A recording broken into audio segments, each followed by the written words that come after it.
Hindi, ang sinasabi ko lang, si Sara, 1,000,000% hindi nila maareglo. So kung ikaw yung merong may kasalanan, gusto mo bang manalo yung 1,000,000% hindi mo maaareglo, 'di ba? Hindi ko hinuhusgahan yung ibang kandidato. Ang sinasabi ko lang, ito siguradong hindi nila maaareglo. Alam ko 'yon at alam nila 'yon. Yes. So, okay, number one, I'll make it very clear na I am for accountability of all public officials, no? So, pero dapat natin siguraduhin na itong proseso ng impeachment kay VP Sara is really for accountability at hindi para maka-escape from accountability yung mga taong involved sa pinakamalaking scam, no, doon sa flood control project, no. So, yun yung akin, no, na baka naman kaya lang nila gusto ma-impeach si VP Sara dahil natatakot sila sa posibilidad na maging presidente siya, at kung maging presidente siya, kung sa ngayon nakakalusot sila at hindi pa sila napapanagot doon sa kanilang mga kasalanan, sa tingin nila hindi sila makakalusot kay VP Sara. So we have to make sure of that, no? Kasi ngayon wala pa silang napapanagot. So isip nila kung si VP Sara manalo, siguradong papanagutin sila. So let's make sure about that, no? Sumunod, nakita ko yung reply ni, at ulitin ko kasi pag may sinabi akong favorable sa isang partido, sasabihin DDS ako. Hindi po ako DDS. Gusto ko lang same standards, no? Kung ano po yung standards na ginawa namin doon sa pagsabi na insufficient in substance yung impeachment kay Pangulong Bongbong Marcos, dapat ganun din yung standards na ipapatupad dito kay VP Sara, no? Kasi yun ang accountability, eh. Accountability means parehong standards. Hindi pa pwedeng magkaiba yung standards nung kay President Bongbong Marcos at kay VP Sara. And for the record, bumoto nga ako na insufficient in substance yung kay President Bongbong Marcos, no. Pangatlo, ito, trabaho to ng mga abogado, sa tingin ko, doon sa pag-file niya ng ad cautelam, anong tinawag na? Affidavit ad cautelam. Ad cautelam. Ano mo tamang pronouncement doon? Ad cautelam. O doon sa pag-file niya ng ad cautelam, ibig sabihin nun, she is not surrendering her rights to seek other remedies, no? So, mukhang, baka, no? Hindi ko alam kung anong plano nila kasi ad cautelam, baka questionin nila sa Supreme Court yung due process, tsaka yung base doon sa kaniyang reply, baka ang questionin doon is yung 1-year ban, yung due process, at yung kung parehong standards ba ang ginamit doon sa impeachment kay President Bongbong Marcos at saka sa kanya. So yun ang tingin kong mga posibilidad. Is it possible na baka pauwinan naman ito sa technicalities? Hindi na technicalities, kasi ang tatanungin is same standards ba ang ginamit, no? Okay, ito naman, tingin ko lang, okay, isa-isahin natin yung mga accusations, no? Yung COA, hindi pa kasi final yung COA. Alam naman natin yung notice of disallowance, appealable yan. At kahit magkaroon ng finality doon sa COA, pwede pang appeal yan hanggang Supreme Court, no? So, yon. O baka sabihin na naman, dinidepensa ko yung sa akin, totoo lang. Sige, sino magtututol sa akin at sabihin na final na yung decision ng COA? Hindi pa yun final, no? Ano pa ba yung isa? Yung great threat. Kasi sabi nila siya daw mismo ang nagsabi nun sa video. So, Wala daw kontrata, sir. Ha? Sabi ni VP, wala daw kontrata. So, hindi daw considered the threat yun. Hindi, sa akin hindi yun eh. Sa akin, di ba yung grave threat is a criminal offense, di ba? So, di dapat file nila sa Department of Justice. Di ba? Bakit di nila file? Who can say it's a grave threat? Kunyari ako, may nanakot sa akin. Pwede bang siya ang magsabi na grave threat yun? Di ba ako lang magsasabi if I was gravely threatened or not anyone else, di ba? Di ba sa criminal case ang magpa-file ng grave threats, kung sino yung tinakot. Di dapat kung sino yung tinakot, sila yung nag-file ng grave threats. Tsaka para sa akin sa DOJ yan eh. Because sasabihin lang, ano yan, saan ba tatama yung grave threats? So ibig sabihin, betrayal of public trust? But more than the betrayal of public trust, the grave threats is a criminal offense, di ba? Bakit hindi siya panagutin criminally for that offense? Hindi, walang immunity. Ang may immunity from suit, yun na nga, buti sinabi mo, Bernard. Because yan ang difference. Yan ang difference nung presidente at vice president. Ang president is immune from suit habang siya ay presidente. Ang vice president is not immune from suit. So, dapat doon nila final doon sa DOJ. Ano pa ba? Yung SALN, alam mo yung SALN, napaka-ipokrito naman ng Kongreso. Hindi pa nga rini-release yung SALN ng mga congressman. Nakuha niyo ba SALN? Ako rinelease ko. O di ba, yun nga ang stonewalling eh, ayaw nilang i-release. Di ba kahit sa ombudsman, nagsabi si kung tama yung pagkatanda ko, medyo may sinabi si Ombudsman Boying Remulla doon, kasi nga ayaw i-release ng Congress yung SALN ng mga congressman. So ano yun? I mean, that's the height of hypocrisy. Inaakusahan mo yung isang tao na may problema yung SALN, pero mga congressman, hindi ako kasi ako naglabas ako ng SALN, tumatago sa technicality. Meron ba naman yung SALN kailangan pang aprobahan sa plenaryo? Nakasulat nga sa SALN, doon nga pinirmahan mo yung SALN, kaya nga SALN yan. Dapat ilabas yan. So bakit ayaw ilabas yung SALN ng Congress, di ba? So sa akin doon lang ako sa tama. I will not be swayed by those who are pro-BBM. I will not be swayed by those who are pro-Sara. Basta ako, kahit ano sabihin nila, gagawin ko kung ano yung sa tingin kong tama. Sir, yung sa trend lang, kasi may video po eh, si Vice President. Hindi sa akin nga, again. Meaning that, may tinawagan na. Yes, okay, sa akin, hindi, it's explicit. It's explicit. You don't consider that a threat? No, if it's a threat, then whoever is threatened should be the one to file the case doon sa Department of Justice for grave threats, di ba? Yun ang sinasabi ko. Sir, for impeachment, sir, is quasi-judicial. Hindi siya strictly clear. Oo, pero Strictly criminal ang requirement. Kung yung- ng impeachment proceedings, hindi siya proof beyond. yes, pero kung yung mismong tinakot, hindi nag-file ba yung mga tinakot? I don't know kung nag-file sila. Yes, sir, nag-ano po yung NBI. Ha? Nag-investigate lang NBI. Oh, so ano naging resulta ng though quasi judicial yung Congress, anong resulta ng investigasyon ng NBI? Dapat siguro ilabas nila, 'di ba? Kung, ano man sabi niyo dun sa parang threat ni na Puno at na Hindi, okay, isa pa, yung kay Madriaga. Kay Madriaga, wala namang ebidensya, di ba? Di ba, ang sinasabi ko lang, kung nag-rule yung Committee on Justice na walang ebidensya doon sa kay President Bongbong Marcos, dapat same standards lang ang gamitin natin. Di ba? Kasi ang problema dito, we cannot okay, maging totoo tayo sa lahat ng sinasabi. Alam ko, madami ayaw kay VP Sara. Madami takot kay VP Sara na maging presidente. Pero we cannot impose our fear or our will on her kasi may bumoto sa kanya eh. Di ba, hindi natin patakbuhin sa eleksyon? Tapos magdesisyon yung tao, di ba? Bakit natin i-impose yan, di ba?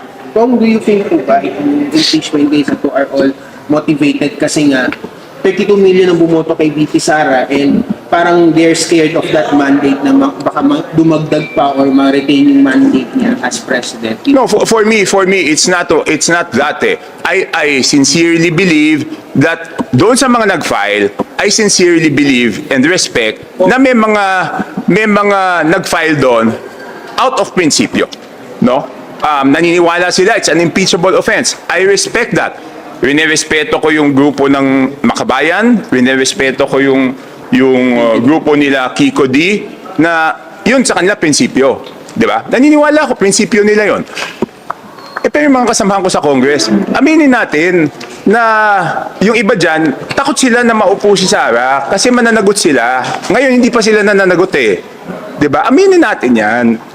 Di ba yung 18 Marines? O yung 18 Marines, Di ba dati pag may sinabi ka tungkol sa Congress at hindi totoo, dinagalit yung mga congressman, pinatawag yung 18 Marines. Bakit ngayon takot silang patawag yung 18 Marines? Di ba? Hindi ko sinasabing lahat ng sinasabi ng 18 Marines ay totoo. Hindi ko sinasabing may sinasabi silang hindi totoo. Pero bakit hindi nila pinapatawag? Di ba? Di ba? Kung, At alam ko, merong mga totoo doon. Yung iba, medyo hindi ko sure kung totoo, pero alam ko may mga totoo doon. So, mga totoo. ay pag ano na, sa tamang panahon. Ayun, may tama. Sa tamang panahon. Kung mapapatawag 18 Marines po ba, ipatawag, would you be willing to testify to corroborate some of their... No, first of all, gusto kong sabi ko nga yung iba doon, totoo. Merong mga naka-ano doon na hindi pa ako convinced na totoo yun. Di ba? Merong mga statements doon na hindi ako convinced na totoo. So, busy lang ngayon. Inaano ko lang kung alin yung alam kong totoo. Tapos sineseparate ko yung mga nahandon na sa tingin hindi ako kumbinsido na totoo. Tapos saka ako pag-aralan during the break. Ngayon, yung totoo na nakita mo, ano yun? ay, hindi, tsaka na, ikaw naman. Titanong ko nga. Yung mag-i-believe na total tuloy nasa likod ng 89 pa rin. Hindi ko alam kung sino nasa likod eh. Ganun nga eh. Ko sa akin, hindi ko tinitignan kung sino yung nasa likod eh. Sa akin, kung ano yung totoo, totoo yan kahit sino nasa likod. Kung hindi totoo, hindi yan totoo kahit sino nasa likod. Diba? Para sa akin, ganun lang kasimple. Yun. Ano yung kay Sec Puno? So yun, sinabi kasi ni Congressman Puno na... Ay, sorry. Sanay kasi ako siyang sa tawaging Sec Puno eh. na Kasi nag-delay daw yung mga projects daw ng mga congressman kasi daw na FLR daw yung mga budget na yung FLR daw sa DBM yung 2026 budget. hindi, totoo yun. Totoo yun. Naka-FLR. Sa district namin, as of 2 weeks ago, wala pang na-award. At ang sabi, ipabid short of award. Ibig sabihin, talagang walang saro. No? But I've never complained about that because sa akin, kung ano yung prosesong dapat pagdaanan para hindi na maulit yung mga anomalya noong nakaraan at kailangan ipatupad ng pantay-pantay sa buong Pilipinas kahit doon sa mga lugar na walang problema, okay sa akin yan. No? Walang problema eh. Kasi ang pinaka-importante, wag na maulit yung mga problema nung nakaraan. So kahit yung mga distrito na wala namang problema, na-delay, wala tayong magagawa eh. If it's, kung yan ang kailangan nating pagdaanan. Pero kung kasi yung grupo ni na Congressman Puno, yung NUP, parang they're threatening to bolt out of the majority kasi nga raw, parang hindi raw nagagawa ni Speaker yung kanyang ginagawa to mollify the congressman, especially na sa mga delay sa budget. What's your take on it? I am, ibig sabihin, kakalas sila sa majority Possibly. because of the, okay, isa-isa na, may nasabi siya doon na yung mga dapat inaasikaso sila ay inuna yung sarili, di ba? Nakita ko yun. Totoo naman yun. Di ba? Yung part na yun, totoo naman yun. Next, ano yung isa? Saka, well, yung parang hindi raw, well, they're not, hindi nila feeling leadership ni Speaker Boji. Ako kaibigan ko si Boji, napakabait niya, pero pasensya na Speaker, hindi rin ako masaya dahil lahat ng mga nandun sa previous speaker, yung pa rin na nakapaligid sa kanya. Isa lang ang nadala niya, si SDS Dinan. So how can he make the reforms that he wants to do kung wala naman siyang nadala? Di ba? Sinabi ko na yan before, na dapat bigyan siya ng free hand na reorganize yung house. Sa kahit anong organisasyon, kahit ikaw presidente ng kumpanya, pag ikaw lang ang dinala doon, wala. Di ba? Referring na lang sa mga tao. Gusto ni Red tong tanong na to, sir. Ha? Lahat ng tao ni former speaker yung nakapaligid at hindi lang yun masakit. Kahit yung mga staff ni former speaker na involved doon sa mga kalokohan, hindi ko naman bite rinihire ulit dito sa house. 'Di ba? Parang naglulukuhan na lang kami. Hindi ba tayo? So ako talaga disappointed talaga ako. Sir, maganda itong tanong na to. Ito Itong tanong na to, gusto ni Red. So, naglulukuhan na lang. Gusto ni Red na to. Yung FLR na yan, release ba yan bago magbotohan sa plenary sa impeachment? Napakaganda ng tanong mo. Kasi sa mga, hindi ko alam kung sa mga malalalim umisip katulad mo, sa malalalim umisip katulad ni Bernard, yan ang posibleng gawin, no? Talagang posible na pag hindi ka bumoto, yung FLR mo never nang ma-release. Yun ang pwedeng gawing carrot and stick. So yun ang bantayan natin. Gagamitin ba yung carrot and stick? I don't know. Pero ang galing mo magtanong. Hindi ba hindi nararamdaman parang tali ang kamay ni Speaker right now? Kasi parang, Honestly, nararamdaman ko. Kung sa harap po ng mga krisis, Ha? pinakaharap natin Ano? ngayon, Oo, wala na tayong bulahan dito, di ba? kung sa harap po ng mga krisis na kinakaharap I mean, natin, pasensya ka na, Speaker. That's how I feel. I've been supportive. Dahil sinasabi ko nga, dapat mas madami kang ma-reorganize mo. Pero ang tagal na tagal na natin naghintay Ilang buwan pa Kung, lang, September, Ha? March, ilang buwan pa lang. Break na ulit kung sa tingin niyo ba dapat na magkaroon po ng hearing after, kahit naka-recess ang Justice Committee kasi parang i-request yata yun para dito sa impeachment ni VP Sara. Sa harap po ng... Okay. Doon naman, ako gusto ko tapusin, kung ano man yan, tapusin na natin. Kung kailangan mag-extend ng ilang araw, pagbotohan na natin yan because dapat ang asikasuhin natin yung crisis. Hindi pa pwedeng manatiling matagal yung usapan dyan because may mas malaking problema yung ating mga kababayan, di ba? Alam mo, ang problema dito, ayokong isipin ng ating mga kababayan, yung mga politiko habang naghihirap sila, ay iniintindi yung away politika nila, di ba? Parang it's the VP against the House or whoever, di ba? So tapusin na natin to ng lalong mas mabilis para i-concentrate natin doon sa mas matindi nating problema.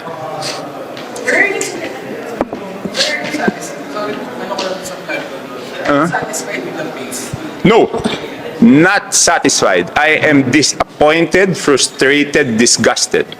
Sir, kasi you were quoted before na if walang developments sa investigation and prosecution of the people involved in that scam, you would break away from the administration. Is this... Am I still with them? Yeah. Yes, sir. Wala naman akong tinanggap na committee, di ba? Wala naman akong tinanggap Sabi ko nga, alam mo, lahat naman ng stand ko dito is, basta hindi ako masisway ng pro BBM, hindi ako masisway ng pro DDS, hindi ako masisway ng kahit sino. Basta kung ano yung tingin kong tama, yun ang gagawin ko. Kaya nga di ba hindi ako tumanggap ng committee? Wala naman akong partido. So wala akong susundin kung hindi yung sarili ko lang. Sir, officially, parang break up the administration. Basta kung ano yung tama, susuportahan ko, di ba?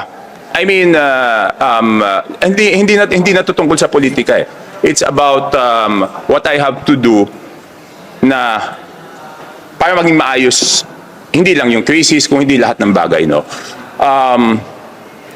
Number one, di ba, nag-file naman ako nung exemption sa VAT, di ba? Nung proposal. Kaya lang, ang decision nila is excise tax. So kung yun lang muna kayang ibigay, sinusuportahan ko. Pero later on naman, kung tumaas yung crudo, sana naman i-consider din yung VAT. Ang problema ko kasi sa VAT is tumataas yung koleksyon ng gobyerno habang naghihirap yung tao. Because hindi tulad ng excise, ang excise tax 6 pesos kahit anong presyo ng lais. Kung 50 pesos, 100, 6 pesos yon. Ang VAT, pag 5 peso ang 5 piso, I mean 50 pesos, ang diesel, ang VAT nun is 12%, so which is 6 pesos. Pag nang 100 piso yung diesel, katulad ngayon, nagiging 12 pesos yung VAT. So ibig sabihin yung tao nahihirapan, yung gobyerno, lumalaki yung revenue, di ba? Kaya parang sabi ko, dapat na lang yung excise tax. Kasi excise tax, fix yun Alam naman natin yung consumption pero yung decision nila. Pero sana, kung lalo pang tumaas yung presyo ng fuel, sana, wag naman sarado yung isip, no? At ngayon, yung pala, isang babalita ko, nag-aaral na ako hindi ko lang alam kung mahabol ko today. Di ba nung nagka-COVID, meron tayong Bayanihan 1 at Bayanihan 2, di ba? Nag-aaral na ako ng isang bill similar to that to give emergency relief doon sa ating mga kababayan. Hindi ko lang alam kung mahahabol ko today yung bill na yon, no? That be the reason bakit kasi ayaw nang ilabas. Hindi, pero yung FLR was before the crisis. Before the crisis, no? If, ako naman, kung titingnan ko, kung wala mo ng mali siya, baka nga inaayos yung presyo para hindi na mangyari. Pero tulad nga na nasabi ni nasan na yung kaibigan ko si Bernard. Maayos pagkatapos magtanong, umalis Tago na. Ganun talaga yung mga heater, pagkasuntok, tumatakbo eh. Hindi, kaya nga. Pero syempre, hindi ko maaalis sa isipan ko yung tinanong ni Bernard na posible na baka gamitin yan. Kung gagamitin o hindi, wala akong ebidensya. Tignan natin after ng botohan doon sa impeachment. Kasi namin mga nagsayo. Teka, pahingin ng tubig lang. Sir, sabi niyo may ibang motivation to file an impeachment kung may naging Vice President. Dahil natatakot silang mapalabot. Di ba? Okay. Ganito na lang, sir. Hindi ba posible ang accountability under other president? Honestly, Kung hindi siya yung magiging presidente, wala na bang accountability just because hindi siya yung presidente? honestly, tingin nila maaareglo nila iba eh.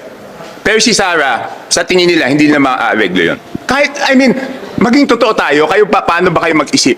Sa tingin nyo ba maaareglo si Sarah o hindi? Okay, kayo tatanungin ko, definitely no. Di ba, sir, parang passing judgment naman yun sa ibang tao na pwedeng ma-elect din na presidente? Eh, syempre, I'm entitled to my own opinion, di ba? Opinion ko yun eh. Kahit kayo naman, may opinion kayo eh. Di ba kaya nga tinatanong ko, binabalik ko sa tao, si Sarah ba pwedeng areglohin? Tingin ko hindi. Yung iba ba pwedeng areglohin o hindi?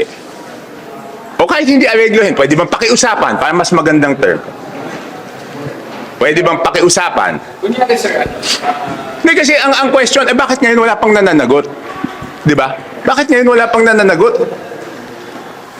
kunyari lang, sir, kunyari lang, may problem.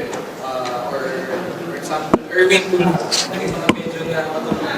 Do you think pwede silang na-regulate? Or may usapan? Alam mo, I don't want to pass judgment on them, pero hindi lang naman sila mag-isa ang magdidesisyon dyan eh. Di ba? Oh. Di ba? Hindi naman silang isa lang magdidesisyon dyan. Parang tinatanong mo ngayon, bakit ngayon wala pang nangyayari? Naareglo ba yung gobyerno o hindi? Di ba? O lumalambot ba o hindi? Di ba? Pero si Sarah, hindi. Hindi, ang sinasabi ko lang, si Sarah, 1,000,000% hindi nila maareglo. So kung ikaw yung merong may kasalanan, gusto mo bang manalo, yung 1,000,000% hindi mo maareglo, 'di ba? Hindi ko hinuhusgahan yung ibang kandidato. Ang sinasabi ko lang, ito siguradong hindi nila maareglo. Alam ko 'yon at alam nila 'yon. Kung, what do you think po ba dun sa sinabi ng Presidente na, or yung sinabi ng ICI na magbawind daw sila by March 30? Kaso wala pang, basically parang hilaw pa yata yung ginawa ng ICI over the past 2 years. Hindi kasi kawawa naman yung ICI, 'di ba? Ibig sabihin, isa na lang natira si Justice Andres Reyes, number 1. Number 2, 'di ba, nag-file pa nga ako ng bill, 'di ba? Independent Commission Against Infrastructure Corruption. Wala naman nangyari. Usa na yun po. Wala na. Wala na, magbe-break na ulit, 'di ba? Okay. Thank you.